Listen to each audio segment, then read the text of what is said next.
Is it just us, or is it weird for both the customer and the contractor when it's time for money? If you're a customer, do you notice the awkwardness? The contractor calls you up and has all this small talk. Or maybe when he's all finished with the job, he's like asking all these questions about your life and stalling, waiting for you to You pull know out he's the check. waiting for something. It's coming down to the check. Why is it so weird? I don't know, but I think we should talk about it. Maybe it'll be less weird. Yeah. That's what we're going to get into today. We're talking about money. What's up, everybody? My name is Doug. And I'm Aaron. And we are ex-step cousin-in-laws. This is episode 2 of the podcast. And we are in new territory. We've never been on episode 2 before. We were never on episode 1 either. We don't know what we're doing. Yeah. Let's see how this one turns out. You ready? Let's do it. Today we're talking about truths. We're talking about the truths about money.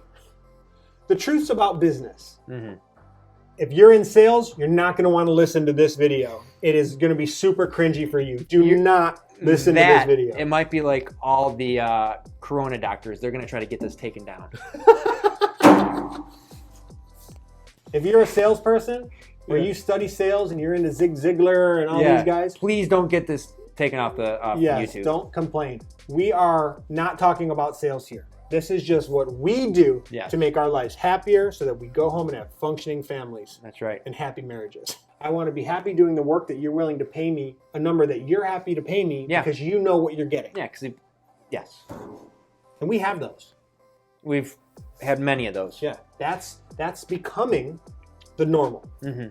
It is refreshing, dude. It is. I mean, I would say that it's more that type of customer than the latter. Yeah. What do you mean the former? What are we talking about here? I couldn't think, so I just threw out a word that sounded... There's this weird veil that is put up between the customer and the contractor. Like money doesn't actually trade hands. Right. It's like this weird thing. How about you come on over and hang out and do some work and... Maybe you'll find a check in the mailbox 2 weeks later. But we don't want to talk about it. It's a weird transactional thing where it's just not... It's not natural. It doesn't... It's like there's secrets. Mm-hmm. Like contractors, there's this pressure to act like we're not making money. Because if we are, then you're going to want some of that money back because that's not right. But then there's also this thing of like, you don't want to tell us your budget as a customer. Like we're just going to come in and just take it all. Right. Which people totally do that. So you as a customer are worried that you're going to get ripped off if we find out what your number is. And then you feel like we're trying to get more out of you. Mm-hmm. And then it's hard for us to ask you for money. Like it wasn't a part of the deal. I know. It's so hard, like, when it's time to get paid, for me, sometimes to be like, were you planning on pulling out the checkbook? We're done? Well, because I think there's this perception that if you ask for money, you don't have money. Or that you don't trust the customer, right? Maybe that's what it is. I feel like there's this trust thing where you're like, if I ask them for money, they're going to be like, well, of course I was going to pay you. I think we also do this thing in our head where we want the perfect customer that's just going to volunteer to pay us. Yeah, without ever asking.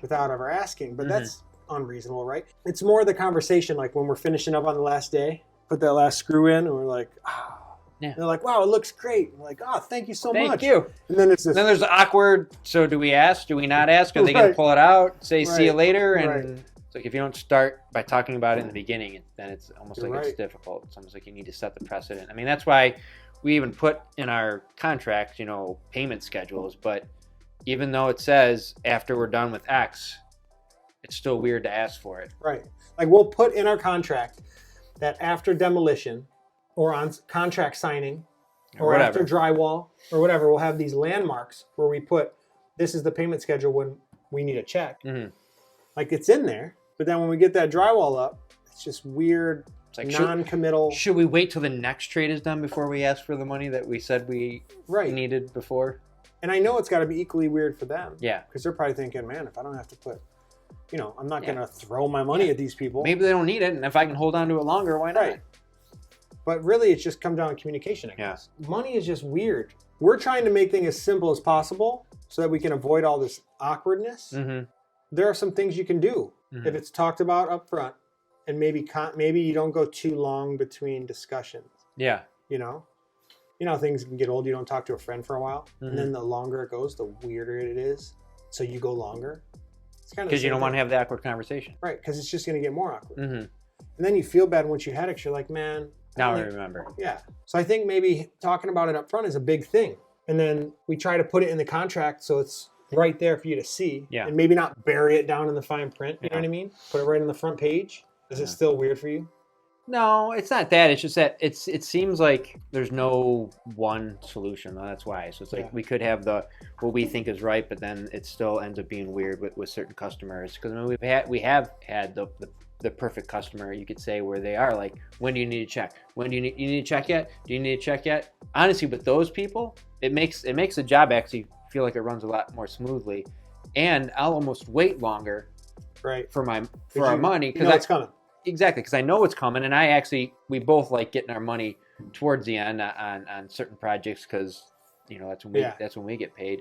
I think no matter what we do, I think a lot more comes down to the customer. We can help make it seem a little bit more comfortable for them and for us, but I think ultimately it comes down to them, to be honest. I guess the status quo or industry standard for money, I guess for any business or any industry, is that people are going to act like they have all the money in the world, but only want to spend a little bit of it, and they really know what they're talking about. Right? That's kind of the image they're trying to put on. Most of them.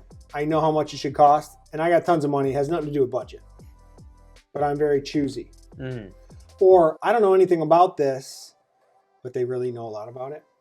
And be like, can you give us a quote, please? We're really interested. But really, they're just looking for research. They want you to do some research for them. And then the contractor always acts like, we're not making any money on this thing. We don't really make our living doing this. This is something we do for fun. Hobby. It's a hobby. Yeah, exactly. It's a hobby. And it couldn't be further from the truth on either one of those. No. Why we're meeting is to enter into a contractual agreement to make money. For the purposes of financial gain. Exactly. But we can't say that. It's weird, right? I don't get it sometimes. It's like taboo. Yeah. The truth is, we're doing this to make money. You got kids? And you got I got kids. You got a house? I got a house. Yeah. And it's not just about paying bills. No. You're not just feeding my kids. Yeah. You might pay for that vacation. I pay for someone else's vacation when you know what I'm saying? to think otherwise is naive. But why is it so weird? Why do we act like that? Because I think people feel like they're getting taken advantage of then. And I don't know why. You think it's because they're comparing themselves? You think they're saying, hey, wait a minute, I don't get to go on vacations, but I have to pay this person who gets to go on vacations? I really do think so. I think I hate to say it, and it's all stereotypes, but as a contractor, we should be lower on the totem pole in, say, the economic status. Right. So you shouldn't have a better life or lifestyle. I should be grinding and struggling if this is what I do for a living. Exactly. You chose to be a contractor, so you're going to bear the burden of not being able to have anything nice or luxurious. Right. Because I didn't go to drywall psychology and landscape technology courses at the local college. Yeah. That I somehow am not worthy of that. I know. It's weird. It's really weird. Because it even feels weird when you're talking. I have customers who follow me on my personal Instagram or personal Facebook, and it's weird, right? Because it's like they're going to get a real in-depth look at what you do and how you live. You wonder if they're going to say, hey, he's got the good toilet paper. Yeah. You know what I mean? Hey, rewind that. Two-ply? That's the two-ply? Yeah, look at that paper towel he's got on the rack. I can't even, or look at that double-wrapped good bread. Yeah. That's not Wonder Bread. He's eating that honey wheat, you know what I mean? Mm-hmm. And you just wonder, like, you're worried about it because it's just this weird thing. And I don't want us to be a part of that. No, we try to break down that as much as we can. Just to be honest, I guess, like, this is who we are. I mean, because ultimately, if we're not, we have to put on a front. It's a lot to juggle. Which we hate to do. And then you gotta then, watch what you say around them if that's what we're going for. Right. But I mean, that's not reality. Yeah, it's like and I don't want to be like that. A persona. Yeah. It's like a character you're playing. Yeah. And that's exhausting. It is. Even past that, on sales calls, I understand that there's some type of hesitation because of other contractors and bad experiences, and the guys you see on the news, the contractor hall of shame. Yeah, took my money, never showed up. Right, but if we get to the point with our company and with a customer that we're at contract signing, they feel insecure because they should have done their homework, and a lot of times they didn't. They're frustrated or they don't know enough or whatever. And so I get them doubting us. To cut down on that, what we try to do at Masterworks is we try to be upfront about everything. We try to talk about that white elephant in the room. Yeah. Hold on, is it a white elephant? It's just an elephant. You didn't go there. I went race on it, didn't I? I made it a racist. Let's just brush right past that. We like to go right to the money. Yeah, there you go. Oh, God. Okay. Let me adjust my seat in case that was the problem. I got racist. Yeah. The idea is to right away attack those things that creep up and haunt you during the whole transactional relationship. Yeah, I mean, like we said before, if you start bringing up budget and money right away and talk about it openly, then hopefully that'll break down some of the awkwardness that may, carry on through the project if we don't. But if we all understand from day one that we're in this to do a good job for you and to make money, then hopefully that helps throughout the project. You remember The Last Samurai? Did you ever see that movie? No. I know what movie you're talking about, but I did not see it. Cut this out because we're going to lose a lot of viewers. 11 of the 12 are going to leave us because you didn't see that movie. You need to see that movie. I mean, I'm sorry, I saw it. It's a fantastic movie. Is that with Tom Cruise? Tom Cruise as some ninja guy? As a samurai.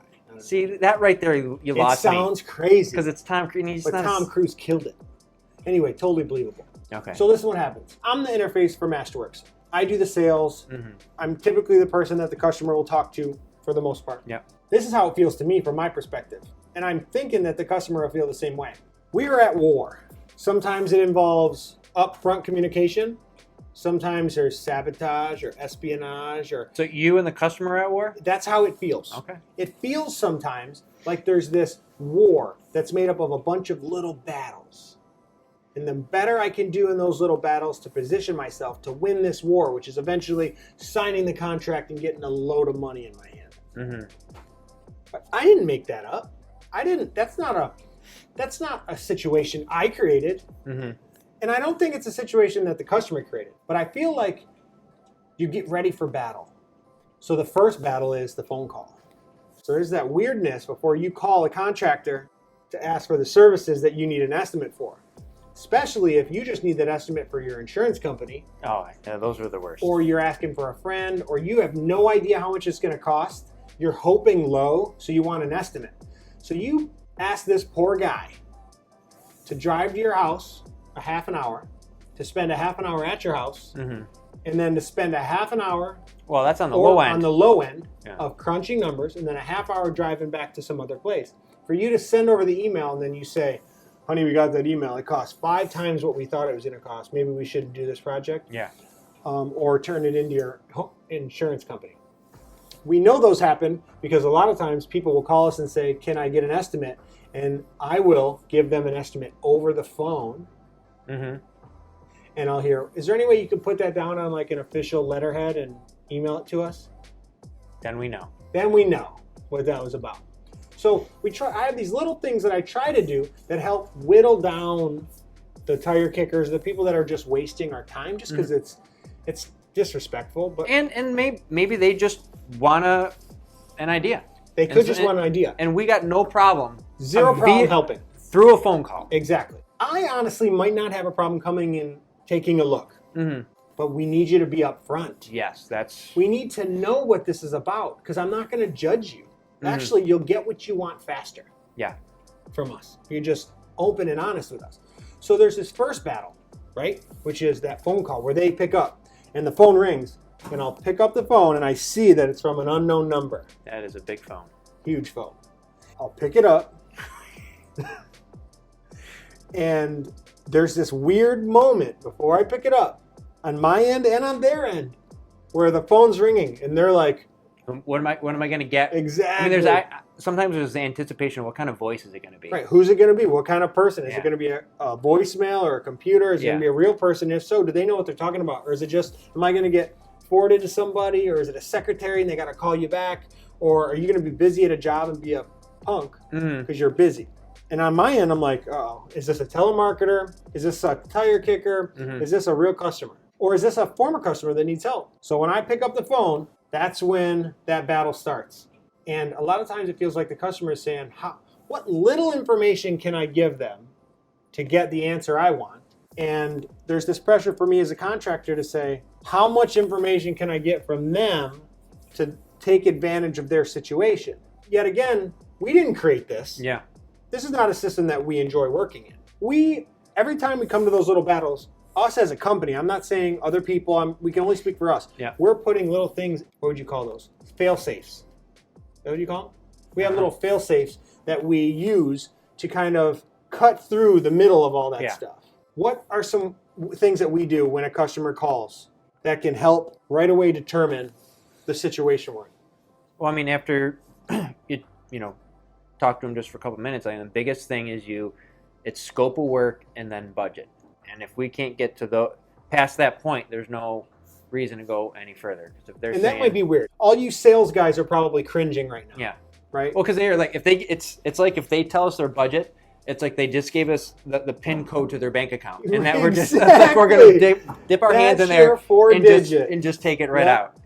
I guess that's how it feels. I know, which I get it, but you're right. What you've done is you've given us the PIN that will open up the transaction that we're both trying to get to. When really, who wants to go through all that nonsense? Yeah. Also, I think there's some people that literally have no idea, and they might be embarrassed. Right. So they may be like, I want to do this addition, and I got $5,000. When in reality, it's going to be $50,000. And then they might be like, oh my gosh, I feel so dumb. So I think there's sometimes that they're embarrassed too because they have no idea and they don't want to guess low. And then like you said, on the high end, they don't want to be like, 100,000 is what I was thinking, and it was only cost 50, and the contractor's like, all right, well, we can do it for 95. You're right. So I mean, I get it. They're embarrassed about what they don't know. Exactly. So the things that we do to cut down on that, because we have these things that they're basically qualifying questions. Yeah. They're things that we do to help sort out the phone call to make it easier for everybody. So right off the bat, I'll usually ask whatever questions I need to ask about scope. Yeah, for scope of work. And then there are questions that we have to ask in our line of business that are probably specific to us, such as things like, do you own the home? Yeah. Because we get real estate investors all the time that want to buy a house, but they're like, we're going to have to put this addition on it to get the market value we want. So they want to know if they're only going to be able to get $100,000 out of this. And if they have to spend $100,000 to get it, it doesn't make sense. Yeah, the math doesn't add up. But they won't call like that. They'll say, hey, can you come give us an estimate for a addition? We'll say, sure. And they're hoping we're going to say, what's the address? And then we go out there and we spend all our time and then call them and then send them the estimate. And they're like, oh, this isn't going to work. Now, meanwhile, I left a job that we were making money on to go do that. Which if you have a prospecting, famine-based mindset, I guess, going out and doing those things, like young, hungry guys that are just starting out, that's your guy. Exactly. And I mean, but it goes back to the original point about being honest. Yeah. Because if that guy was honest with you on the phone, this hypothetical guy, you would take 15 minutes and probably and walk him through it, but you're not going to I mean, maybe if he was honest, maybe you would, but at least you would give him 15 minutes on the phone. Right. Because we got no problem helping out people. Sure. But if you're not honest with us, and then we end up wasting our time completely, that just it doesn't work. You're right. I think that's probably a huge part of it is like this. It's like a lot of secrecy. You're just not being honest. When all you got to say to me is, listen, I don't own this house, and I know it's annoying that you just had to pick up this phone call, but I'm thinking about buying it. The problem is I need to put some money into it to be able to flip it. Here's what I want to do to it. What's that going to cost? And it's like $150,000. Like, oh, it's too much. Yeah. Now you know. Then guess what? Click. Phone call's over. You don't have to waste your time on that property, and I didn't waste any more of my time. Yeah. And then and then say it does work. It's still going to be a while, and it didn't take too much of your time to go through that, and then hopefully he'll call us when he does get the house. When he is ready. And when he is ready. Right, because we gave him that time. Yeah. Or at least to consider us. Part of those qualifying questions, that one's industry specific, but there's a lot of things that we can do right off the bat. We start asking questions kind of like an investigator. Yeah. But we're really just trying to get to the truth because sometimes they don't want to give it to us. Yeah, like even can we do the project? Some of your scope of work is qualifying. Can the project be done? Right. We have a video out that if you haven't seen it, make sure you go watch. It's called 3 Things That You Should Know Before Starting Any Construction Project. I'll leave a link to it right here. And we talk about, can we even do the project? There's a lot of times where it's a scope that we're not even interested in doing or can't do, and you should call a more specialized company, or it takes multiple companies to do it. Man, all this could be solved if you just came right out with it. My best suggestion is when you call, if you don't know, say, I don't know. Yes. Then we can ask more questions to find out the answers. Right. But instead of just, we can deconstruct it. Exactly. Work backwards to find out what you need. You might not call us. You're going to call someone else. And then what? You might call the guy that really wants to max out your budget and make tons of money. I get it. That's why you call multiple people. Yeah. And watch videos like these. Because we're trying to give you the keys to help make the communication clearer and more concise so that we can be more efficient and get you what you need. You know what I mean? After that first phone call, that's the first battle. And usually what I like to do in that first battle is just get what they want out of their mouth and then tell them if we can do it and how much it's roughly going to cost them. I know that's probably the number one priority. Yeah. Can I do it? How much is it going to cost? So I try to get it as fast as I can. And that's a number one no-no in the sales world. Because what I've heard you do, which I think is good too, sometimes if they're dancing around the budget or they won't answer the question, is you just go into, okay, well, a typical this costs X or a typical this costs X. It just helps them, then they aren't going to be embarrassed then. Right. If you give they're saving face. Exactly. So if you give them typical scenarios, then they can, and then I think they start feeling more comfortable and they'll be able to, play off of the numbers. They may have no idea, but like, yeah, that's kind of what I was thinking, So most of the time, that's what I get. Yeah. So usually from the person who has no idea and they were thinking it was going to be way cheaper, usually the first thing I get is, that's right around what we were thinking. Because you're right. Now that I think about it, they're probably just embarrassed. Yeah. They weren't thinking that at all. Occasionally, though, you get that person who is very confident in who they in themselves. It's refreshing when they're like, "Are you kidding me?" Like, "Whoa, forget it! I can't do it." It's a little funny. We laugh at it. They're like, "I was thinking $2,500, and you're telling me $120,000."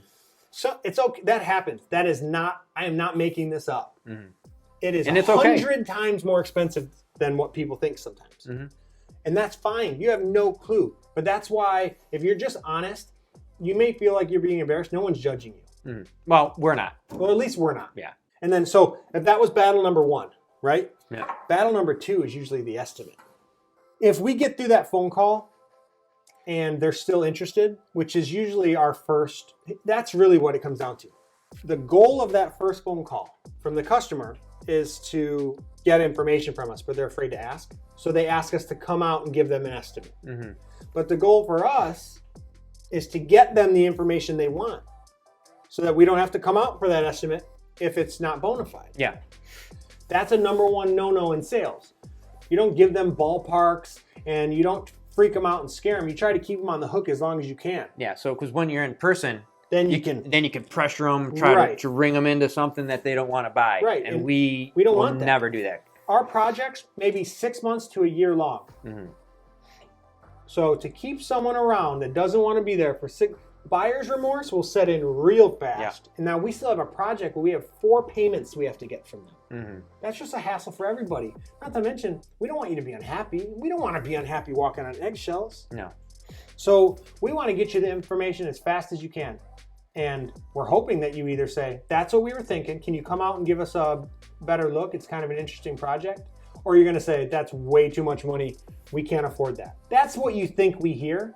But you probably will say something like, that's too much money. We're not willing to put that much money into it. We don't want to invest that much. Yeah. So we're not thinking that you don't have the money. We're really just trying to come to the middle. You're at one point, we're at the other, and we're both blazing a trail, and we're wanting to meet in the middle to where we can have this open path to do this transaction. But it takes honesty. And so if we get through that first meeting and we come to your estimate, we actually come to the project and do a field inspection, that's because you got what you needed, we got what we needed, and it's still plausible. We're still heading down somewhat of the same We're path. a team now. Yeah. We finally got to the point where we're like, okay, let's see if we can do this. Yeah. But then there's all these industry kind of norms that happen even at the estimate, where you get to the estimate and you get yourself pumped up as a customer. You're in the house, you're like, okay, here they come. They're walking up to the door. Get ready. Pray for me, Judy. Right? And they come to the door and they answer the door and you're like, how you doing? And you put on this whole thing like, I'm so-and-so. You're the fifth guy to give me this estimate. Yeah. Right? Like you're already laying it on thick. Like just so you know, you're in competition with other people. Mm-hmm. And then you walk us by the house and you have the estimate kind of hanging out. So right, you're tucked behind the crutches that you brought down from the attic. You know what I mean? Because you want the sob story. But the truth is, none of that affects someone who's being honest. Mm-hmm. And that's probably the most important thing when you're picking somebody. You want someone to be honest, that's going to give you what you need. Because the faster you figure out this is not going to happen, the faster you can move on. Yeah. Life's too short to be doing that. I agree. So when you come to the door, just being honest with us. Yeah, but we don't ever try to sell anybody. No. In a perfect scenario, we want you to have determined through referrals and through your own research mm-hmm. and through the feeling you get when you're with us that you want us to do the work. That's right. That'll make for a better work environment too. I mean, you talked about the buyer's remorse. I mean, there's nothing worse that can sabotage a project than, Yeah. Because every step of the way they're questioning.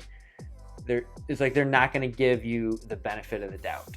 Right. As opposed to trusting a contractor and giving them the benefit of the doubt, as opposed to, sending the text like, what's going on with this? What's going on? It's like, on our end, that's like, they don't trust us. Right. It's like, what else do we have to do to prove that, you're right. It makes we're it on top clunky. of it. Every decision that has to be made and every change order that has to be made and every step direction change that has to be made is now heavier and it's a bigger ship to steer mm-hmm. because you have all this baggage mm-hmm. that you brought into that transaction. Whereas if you have already made up your mind that we're the people that you trust and that want to go through this, then you're probably, in most cases, going to hand the responsibility to us and trust us because mm-hmm. You believe that we're going to do what's best. And that's better for us, obviously. Yeah. There's too many cooks in the kitchen. You know what I mean? That's always a bad situation. So for us, even when we're at that meeting, I try to get to it right away. Mm-hmm. As soon as I get to that point where I understand the scope and I understand I'm getting closer to the price, I will bring up money again. And I'll say, listen, can we talk more about budget and what you were expecting? If you can give me a budget, I can tell you whether or not I can do what you're asking, yes or no. If the answer is yes, great, we move forward. If the answer is no, which is most likely mm-hmm. what's going to happen, I can at least tell you what you can get for that money. Yeah. And then you can decide, do I want to spend that money for what I'm going to get? Or do I want to put it somewhere else? I just had a guy yesterday tell me that he wanted us to look at a project. We spent 2 hours on that pool house. Yeah. We spent 2 hours. It was our referral, and that's one of the reasons, but we spent 2 hours looking at this pool house. It's a recreational building on the back of a home. And the people don't live there, they're out of state. And so we can't meet with them. So it was all over the phone. When we go in, we take a look at the project. It is overwhelming. Mm-hmm. It's an overwhelming. There's so much to be done. All things that are unrelated and spread out. And it's a pool house with a pool in the middle. So it's really hard to work on. Mm-hmm. And Aaron and I are crunching the numbers.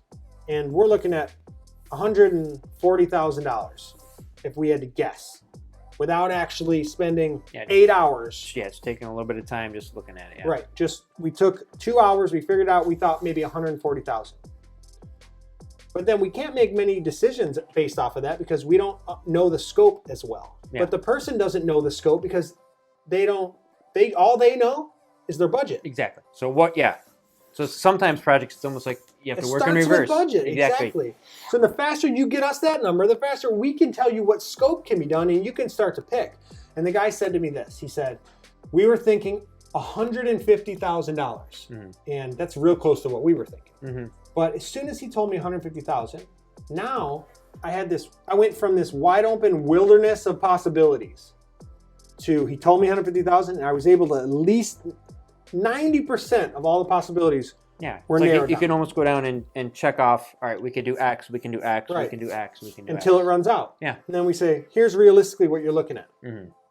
He said to me, my wife and I have decided $150,000 if we can do everything, because we don't feel like it's worth it to spend $150,000 on a project that we're only going to get 70% of what we want and not be completely happy with it. Yeah. That's okay to feel that way. And that's probably a good thing to say to the contractor. Yeah. That guy, I think, one of the more honest, people we've dealt with. And you want to know why? Because he works in this industry. That's right, he does. But he lives in California. He deals with contractors. And as a business owner of either a contracting company or another company that constantly employs contractors, you know that the faster you get to the facts, the better the decision you can make. And you don't trust anyone else's decision making. So you want to make the decision, but you need all the facts. So he got me the facts. Don't get me wrong, though. It was awkward. I had to ask for budget. Yeah. So I said to him, do you have a budget in mind? Because I'm coming up with, that's when I gave him I was wanting something from him, so I had to give him something. Yeah. But this isn't a war. Yeah. Like what we were talking about earlier. So I said, you know what? I'm looking for an idea of a budget. Because Aaron and I looked at the numbers and we're thinking about 140,000, but I don't really know unless you could tell me what you were thinking. And he said, well, we were thinking 150,000. So now we're working together. That phone call lasted another 5 minutes and it went so far. We got so much out of that phone call once we started working together on that. So I say, fight those urges to keep it secretive, make it feel like a war. That's not what it is. Give as much information to that person as you can and get as much information from that person as you can. And if you were thinking 20,000 and they say 50, do not make a decision to go with that contractor just because you feel like that's what he said. Yeah. That's where people go wrong. You have to take responsibility for the decisions you make. And if that's too much money, if you don't want to spend that kind of money, don't spend that kind of money. Keep looking. Figure something else out. Then you don't have this buyer's remorse. Meanwhile, you only wasted an hour. And it's not even wasting. You're better off now. You know. Yeah. You gather information and you can move on to the next step. What's the most time you ever wasted? Can you think of a time that something happened where you had to waste a lot of time? You're able to talk more freely about money than I am. So, I mean, that's part of why you handle that aspect. So when I was, before you came on board, that process I used to dread. I have to like pump myself up before I made the phone call. You know where I think it comes from, dude? You started this company from nothing.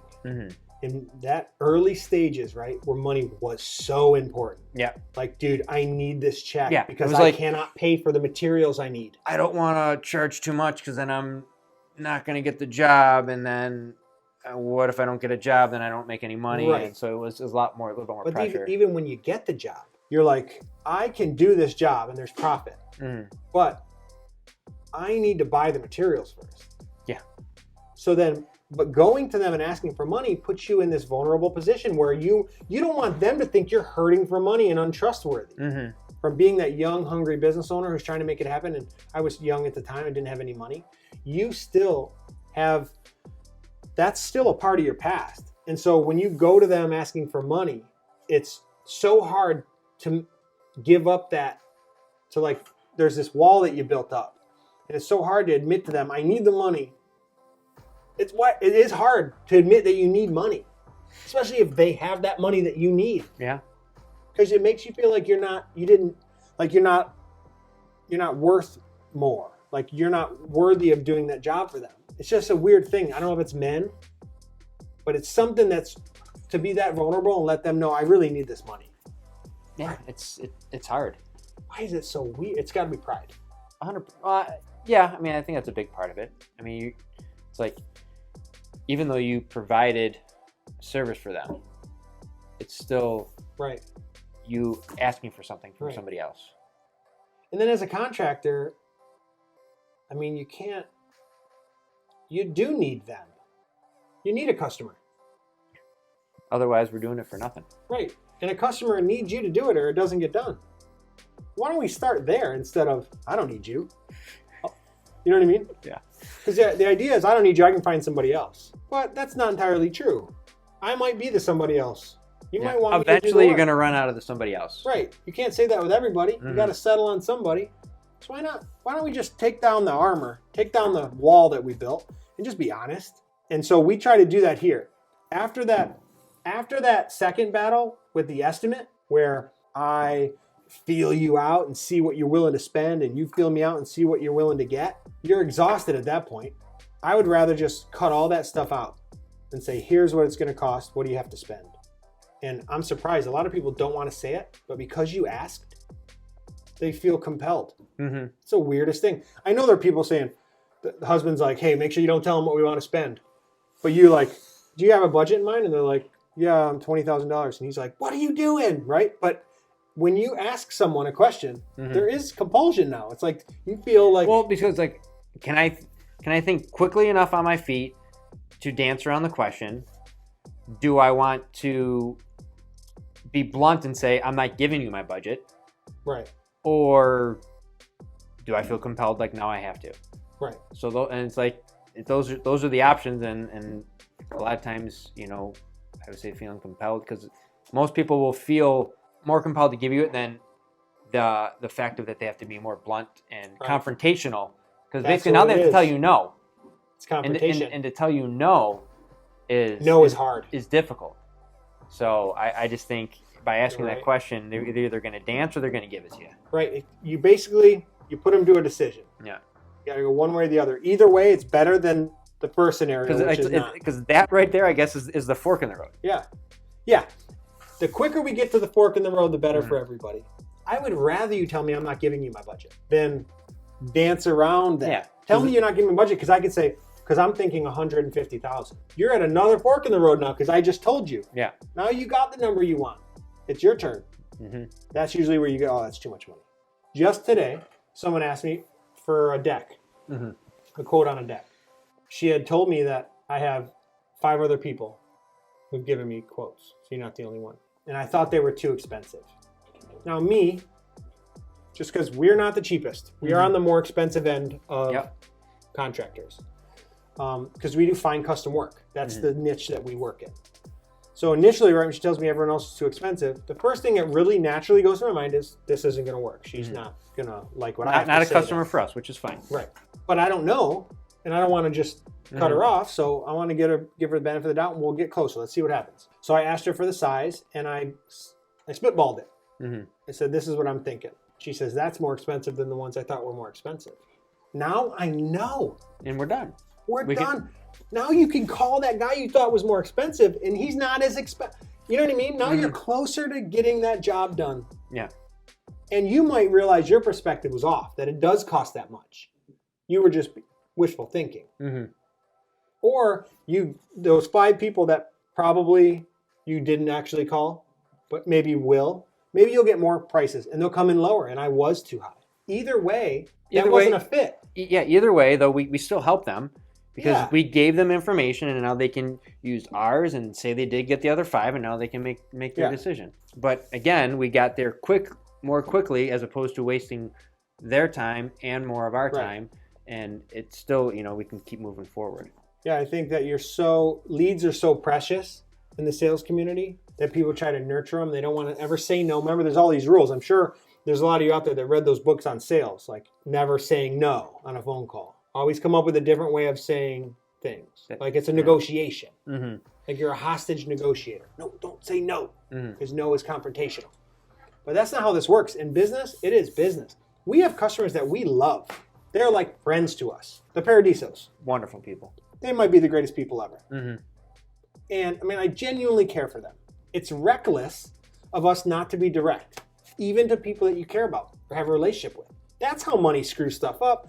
That's why things are so weird when it comes to money, because it's like a gravity that pulls you towards being secretive and lying about it. If you're just open and honest, it's not weird anymore. And after you get enough reps, like we had the last 2 years, now it's not. It gets less and less weird. Yeah, and I think the less you feel weird about it, that helps. Yeah, you project less of that weirdness. Exactly. But if you're like, so I was kind of thinking about maybe coming up with a number around maybe 12,000, 13,000. So as far as money goes, and it's like it's a question as opposed to you're telling them. It's like right. your estimate's a question and not an answer. Right. I think that what we're trying to do is just cut down on time. Mm-hmm. Matt Dimberno, shout out Matt Dimberno. He told me once that we're not in the selling business. We're in the sorting business because the customers, there's a plethora of customers out there that want what you provide, the way you provide it. You just got to find them. You just got to find them. There may be customers that will buy something from you if you can convince them. They're close enough on the peripherals of using you and you can sway them. That's where sales comes in handy. But there's enough people that actually want what you have, how you do it, for what you do it for. Mm-hmm. Just got to get to them. The faster we can sort them out, the better. It's like a machine you're sorting. So the calls come in, we ask these questions. Do you have a budget? Yes, we have a budget. What's your budget? Budget's this. And we're thinking that's not enough money. Mm-hmm. So we tell them, there's no way that we could do that. You might want to call someone that specializes in this or whatever. Mm-hmm. Boom, off the phone call. Next one comes in. As opposed to when they build up, and now you have 7 days of estimates that you have to go do, driving around. Which is to bog me down. Right. Because you're supposed to be making money. I know. Swinging a hammer or doing what you're supposed to be doing. Meanwhile, you stop your job, you drive over there, you do the estimate, and then that never transpires into anything. Mm-hmm. There's no conversion of value when you could have just done it on the phone. I know.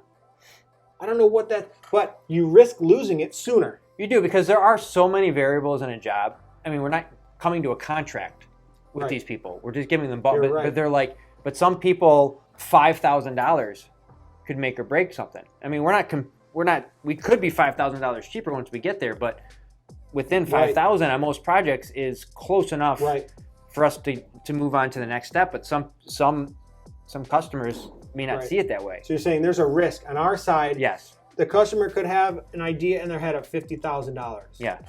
And we could spitball and say $55,000. Yeah. When really, if we never said $55,000 and we just didn't talk about money and did this weird thing we're talking about, and then showed up for the estimate and looked deeper, it would only be $47,000. Exactly. Well, their number was 50. When we shot out 55, they're like, oh, we're off the table. Now we're off the table. But I think that we've established that the amount of times that occurs is so low. Yeah, that it's not worth throwing that out. Right, because then you're going to field 100 more calls to find the one where you screwed up on. You have to be willing to let go of that one to sort through more because the numbers are higher there anyway. Correct. There are so many wonderful people out there who want to hire our company that we just got to find them. Mm-hmm. And so that's where we're at with us. We don't want it to be weird anymore. And we're hoping that these things that we're talking about can help both the customer and contractors out there to try to cut through some of that BS. Mm-hmm. It'll make everybody's life easier. Yeah. Because it doesn't stop there. That's after the estimate period. Then there's contract signing. Yeah. And there's still like negotiation through that process of add-ons. That's what I'm saying. Then during the project, there's change orders and everything else, and upgrades to selections. We've been there where at least I know I have assumed like project is running smoothly. They just want to add something small. I said, well, let me see how much it's going to be. Like, don't worry about it. So you just my mistake. So I just did it, and then not that they didn't pay, but I think I saw the sticker shock, and they're like, whoa, $1,500? Yeah, for something like that. So it's like sometimes you may say just go for it, but on our end, to cover ourselves, it's always beneficial to be like no, or at least give them a ballpark. Right. So I think, tell me if I'm wrong. Okay. That especially in the last 2 years since we've been working on this. This has been a focus of the company, that we deal more with customers that want us to do the work, and then price is secondary. Yes. Whereas before price was the primary thing, and then if we were the same as someone else, they would choose us over them. Mm-hmm. But what's becoming the normal, like what we've been getting into, is people they determine already in their head, once we've introduced ourselves.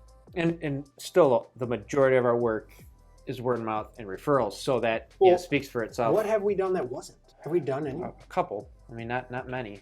I can maybe count on a hand, or two hands maybe. Yeah, we did the garage in Pontiac. We saw our sweatshirt in the restaurant. The restaurant, yeah. So, and that's a good point. That was weird. We go out to eat at a restaurant. Mm-hmm. We'd never been to this restaurant. We just saw the sign on the outside. It'd always been there. It was called Lettuce. No. Or what was it called? It was in downtown. It was that sandwich joint in downtown Rochester. It was some sandwich joint in downtown Rochester. Kind of pricey. Yeah, for some sandwiches. Yeah, because it's like a boutique-y kind of cafe. We went in there to get lunch with our employees. We wanted to bless our employees and be like, give them a nice lunch. Mm-hmm. Well, while we're in there, a guy sees our shirt, stops us and says, can you give me a quote? I need you to fix a garage. So we give him the quote. The first thing he says to me is, whoa, now I know why, or now I know how you can afford to eat at that restaurant we saw. Somehow it was related to how expensive, this little sandwich joint was. And the first thing I thought was, we probably shouldn't eat there anymore. I don't want people thinking like we're rolling in dough. Because first of all, we're not rolling in dough. No. But second of all, I'm allowed to eat at a nice restaurant every once in a while. Just because I'm a contractor doesn't mean I can't. So there's that, it's just that weird stigma. But it's so funny though. It's like, wait. So you can? Right. You can eat there. I can't eat there. But we can't? Right. It's just weird. I think money does it to people. I really do think that money is like the common denominator here. It's not just like that with customers. It's like that with family. That's why family goes bad when you start getting involved with money. Yeah. I think money is the thing here. So the more that we talk about it and expose it and shine light on the dark, seedy parts of money about exchanges and business, then it's just easier for us. Like, I can't wait to get the money out of the way. Now. Yeah. Right? Don't you feel like it? When we walk in, we're like, okay, it's like now we can move on to the next Then step. you can breathe. Yeah. It's literally like you're holding your breath, your sales breath, right off the bat. Tell them this. Because you're so afraid of that moment where they go, oh, that's way too much money. We can't do that. Yeah. You're afraid of that half a second of what feels like rejection. But that feeling you have when you get in the car and close the door and you drive back to where you were going and you didn't waste any time is so much better, dude. It's so worth it. Yeah. Then sitting on the estimate. I mean, how many times before we get to this, we're like, do we hit send? It's like we're staring at the estimate. We have said prayers. It's like, wait, let's read it over one more time. Do we Right. need what do you think about that number? Well, because you're sending a $500,000 you're sending a $500,000 email. So it feels significant.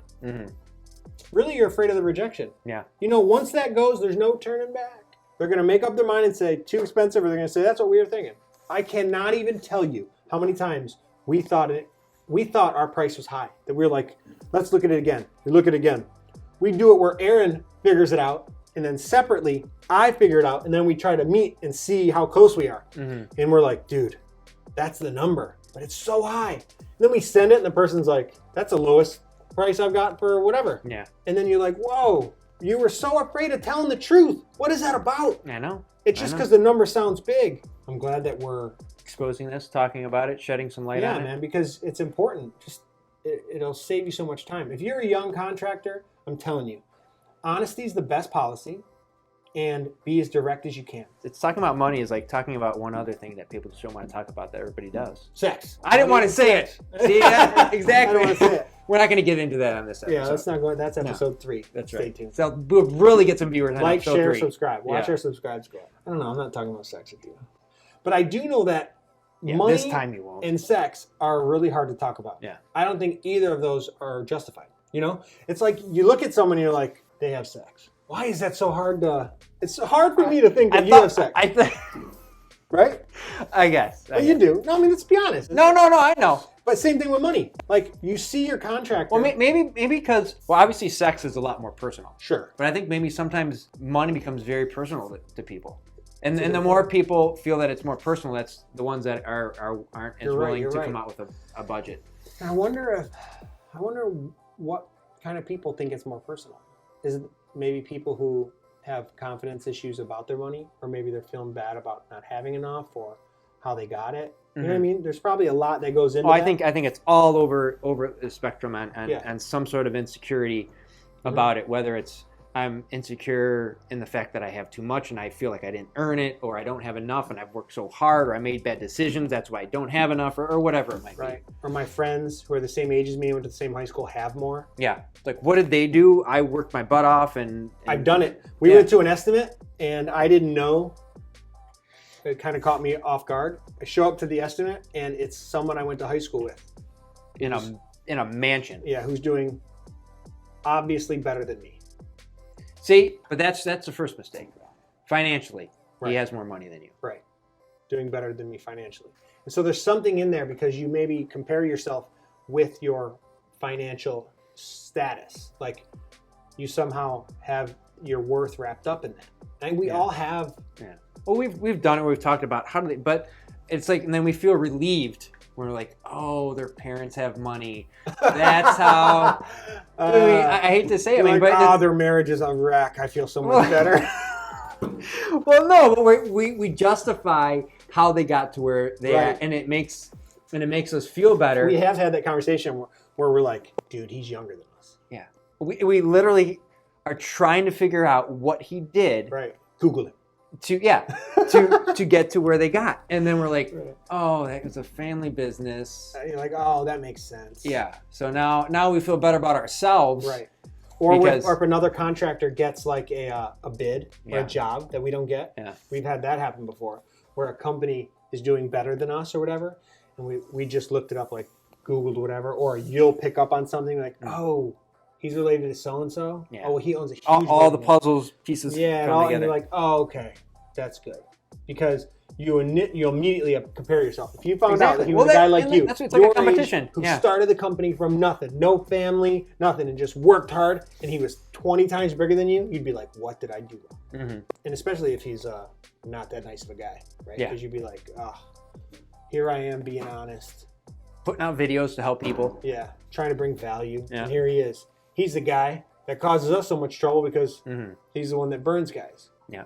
But you never know. But that's when you got to, pull yourself back and look at the overall picture, and that's what we're about. It's not just. Yeah, I think that something that we're discovering this year especially, because there's lights and camera now. Mm-hmm. Now YouTube is self-awareness. I have never been so passionate about being aware of myself, of what it really is.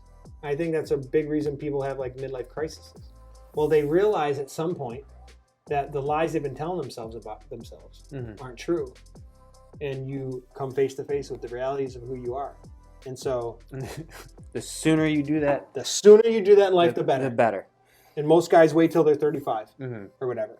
And so I'm really trying to make sure that we're aware of our strengths and our weaknesses and embrace those. Yeah. That's why a partnership works. Mm-hmm. The best is when you walk into a sales call and the guy's a salesman. You handle those pretty well. Well, because you break down the typical chains. Because we both know what we want. Yeah. It's like, let's not, there's just, it's the moment you expose it as a battle, it's the moment you say, just so you know, we're not at war here. We're not enemies.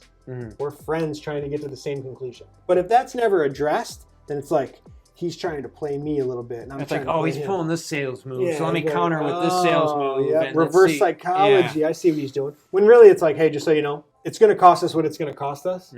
You're willing to spend what you're willing to spend. If we can meet there, great. If not, then I know you got a 2:00. Yeah. Maybe that guy's the guy. They're the best. They know what they do for a living, and they know the rules, and they don't break them. They want to read you first as a contractor. So oftentimes it requires us to step out so that they drop their guard. I'll be the first one to say, do you have a budget in mind? Because I'm not going to rob you on your budget. But I need to know kind of what you're thinking about, and I can tell you if I can do this. Or I'll come out and say, you're looking at $80,000. And then they get right to it. And then you find as soon as that money gets thrown out there, as soon as that tension is broken, that surface tension, people spill their guts. Then all of a sudden it's like, okay, well, that's way too much money, but do you think I could do something like this then? Yeah. Is this better? And you're like, maybe. It's like, then they trust you and they'll start asking you stuff that is almost unrelated to that about, all right, well then maybe if I can't do that, maybe what do you think about this? Right. And they're disarmed. Exactly. You broke down the barrier of that they had to feel like they had to keep something from you. Well, maybe that's the point of this video. Maybe the point of the video is that you're enemies until you explain that you're not. Like you guys you're competing with each other till the moment that you guys agree you're not. Yeah, because it's most of the time it's like who's going to get the upper hand in this? Right. When it's really supposed to be this is supposed to benefit both of you. If it doesn't benefit both of you, then it's not a good deal. Right. Because if one person benefits more than the other, then it's really not a good deal. But if you're willing to spend X and we're willing to do it for X, then then it's a good fit. If sometimes it's not. Sometimes there's a guy who's literally willing to take a loss to get a job because he needs it for other reasons. Like promos or advertisements or. But that's still mutually beneficial. Exactly, because it's not monetary gain from that individual project, but it's still a gain for the company as a whole. Just today, we came up with we had a bid that we had to do on a deck. It was 60% more expensive than what the person was anticipating. I mean, a huge, almost double. And I looked at Aaron and said, wait a minute, maybe we still think about this job, and here's why. We had other reasons. It was a new material or a new situation that we need some experience in, and we want to test it out, see how this one will work, and see how much money we would lose on it. That happens very rarely, but it does happen. And there are new guys that are willing to get out there just because they want that job sign up on M59. Yeah, they're hoping I'll take. Yeah, it's a good location job. If people see my sign, I'll get 4 more jobs. I've taken losses on jobs to get job signs up on with a lot of traffic and exposure. And so some people do stuff for free, but those are so rare and few and far between. I will never count on those. Never count on them. The people that are looking for those, the people that are always need to buy undervalued, they're the ones that everything they do has got to be at a steal. And not to mention, those are the type of people, though, too, that, half the time, most of the time, it's not what we say is apples for apples. Right. On what, because especially if those type of homeowners, if they're holding back information, you're guessing on certain products on what you want to do here. And then, so it's like, this last minute, they try to say, well, can we make it the more expensive one? And then you got a deal. So they're nickel and diming. Yeah. And unfortunately, it's just not healthy. And I don't want any more of that in my life. No, just be upfront. Let's be honest. It's all work together and come to a mutual understanding and agreement that benefits both of us, and everyone's life will be happier. That Matt D'inverno guy that I was telling you about, he had a jewelry business. He used to sell jewelry wholesale, and I learned a really important lesson from him once. Someone had returned a piece of jewelry that they had bought the day before because something broke on it, and it broke because they were being too rough with it. Like, it's just a piece of jewelry. And I remember I was the salesperson at the time that he had come to. I was helping him out, and I didn't want to give the person money back or the product for free, the replacement, because I knew they had mistreated it. If there was a warranty, it would have been out of warranty, basically, but it wasn't a warranty. But I'll never forget, Matt said, no, I want you to give them their necklace and give them their money back. And my head exploded because I was angry already because they were trying to rip us off. But he said, no, it's not worth it. I want them to have a good experience with my company. And I was thinking, even them? Why do you even want them to have anything to do with your company? He said, no, it's important to me that they're happy about it. I said, but you're being ripped off. He said, yes. He said, but it's worth it for me to do that because I'm getting better at sorting the people that I deal with. This helps. This is like information I'm learning. This is one more time I got burned, and I got to strategize on how I can work this. And so he reworks his business model to not be as exposed to that type of loss, but still taking care of the customer. And so for us, I know how our warranty works. Yeah. We're not this contract warranty-based company. We don't give you what's in the contract warranty. We actually care about our work and our reputation. Whatever it takes for us to maintain our reputation and to be able to sleep at night, we'll do. We cannot maintain that kind of a work relationship with people if we are dealing with people that want to rip us off. Yeah. We'll go under. So we have to sort, and that's how it protects us. Yeah. Now, I'm not saying we interview our customers, because we've heard that stuff too, and that's nonsense. But what we do is we make sure that we get the truth as fast as we can and give the truth as fast as we can and make sure that it's a good fit for both parties, because we know that when the rubber meets the road, we're going to take care of you. Yeah. There hasn't been many customers that we haven't, I don't want to say liked, but it doesn't matter how we feel about you at the end. We're not going to Doesn't matter. Not take care of the project. Because you're our customer now. That's right. My name's on that project. Right. And so we want to make sure that you're thrilled.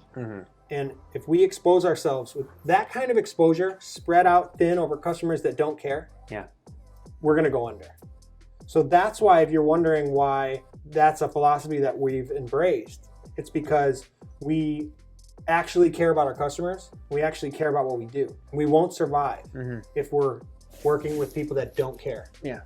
Because we're not going to not come back to take care of something. A lot of times I would say most of the repairs or stuff that we do is not due to anything that we did. Right. It happens though. But most of the time it's not. Mm-hmm. But we still come out and do what we got to do. That's right. That will help us with our direction. Mm-hmm. That will help us with longevity.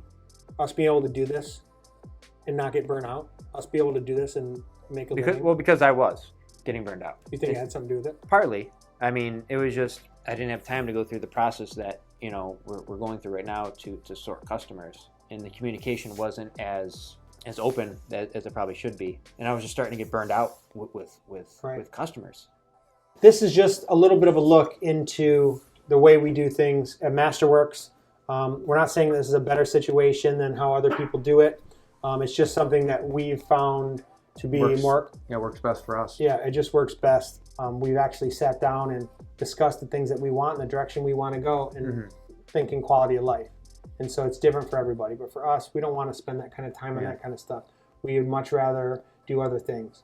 So we hope that this sheds some kind of light in how we work here at Masterworks. Hopefully brought some kind of value. If you like this video, make sure you hit the like button and subscribe to the channel. Ring that notification bell so that you know when new videos are coming out. We appreciate all the support. We want to say thank you to everybody who's helped, everybody who's commented, liked, and subscribed. You mean the world to us, and we really appreciate it. But until the next time, my name is Doug. And my name's Aaron. And we are X-Step Cousin-in-Laws. Cue the music. Wow, that was pretty nice music, huh? I don't know what we're even going to talk about today. We'll see. We'll get into it. Maybe this will be the best one then. Feeling feisty though. Are you? We have no idea what we're going to talk about as of this moment. I'm going to need you to bring a little bit more energy this time. It's all great. Just bring a little bit more energy. Did it. You did it. Did it.